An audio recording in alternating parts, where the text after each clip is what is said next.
Okay, so now getting top values and bar graphs. We get into the fun stuff. So here we want to create the way I thought about doing this is to create a data frame of highest poverty and lowest poverty, and I'm going to ask you to create other ones too, like highest GDP and lowest GDP. And actually, there's a very easy way to do this, which is we have our data frame. We're going to sort the values by our column of interest, and then we can just print out the top 5 or top 10 that we need. And if we do it ascending, you get the top, and then if you do it descending, you get the bottom, or vice versa. And then we can just load that into a new data frame. And then you have a data frame of lowest poverty and highest poverty rates, and you can have one of lowest GDP and highest GDP rates. And then that'll be easy because then we can use that easier to plot. And here we're going to import some of the libraries for us to plot. We're going to use matplotlib. We're going to use Seaborn because that kind of makes the matplotlib graphs better. This here is the symbol to get inline use, so we can get these plots generated on the Jupyter Notebook, and gives us other options to save them as well. And here's to make sure that the PLT, the matplotlib object, is going to use Seaborn. Here you can use this if you want to change some standard parameters of figure size. And here I'm going to give you the code for the bar graph. And there are number of different ways to use the graphing of matplotlib. So I gave you some notebooks for you to play around with the graphing there.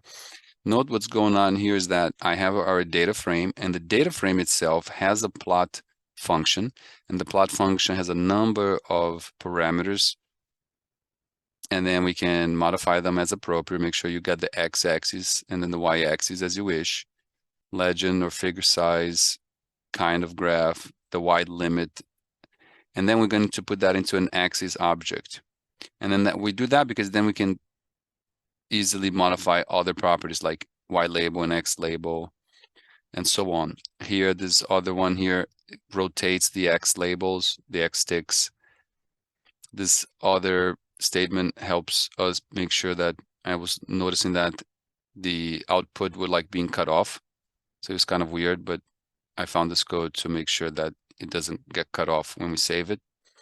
plt.show shows the graph, and then if we want to, we can also submit this to a figure object to then use, or just save this as an object. You don't have to call this fig. This is still a matplotlib kind of object. And then you save fig means you're saving this object, which is the figure itself, and here you just give the name that you want. If you .png, it's already going to save as PNG. Another good one is saving vector format. So you save it as SVG, and that should work as well. And you might be able to just save it as well with the functions of the notebook. You can just press download and it saves as well. And that's the bar graph. And I'm going to ask you to create some other ones as well. Next, let's talk a little bit about descriptive stats and correlations. So on descriptive stats and correlations, we can use the describe function to get descriptive statistics for the whole data frame, all the numeric variables.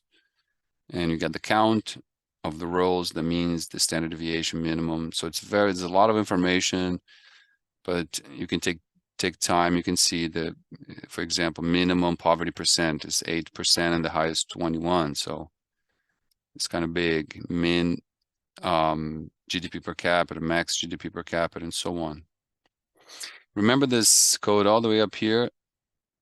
Not display 3 decimal points. You can change this if you want to just show 1 or 2 decimal points, or even 0 when we are reviewing the data frames. And this is why it's showing 3 here, because I put 3 above, but 3 might be too much.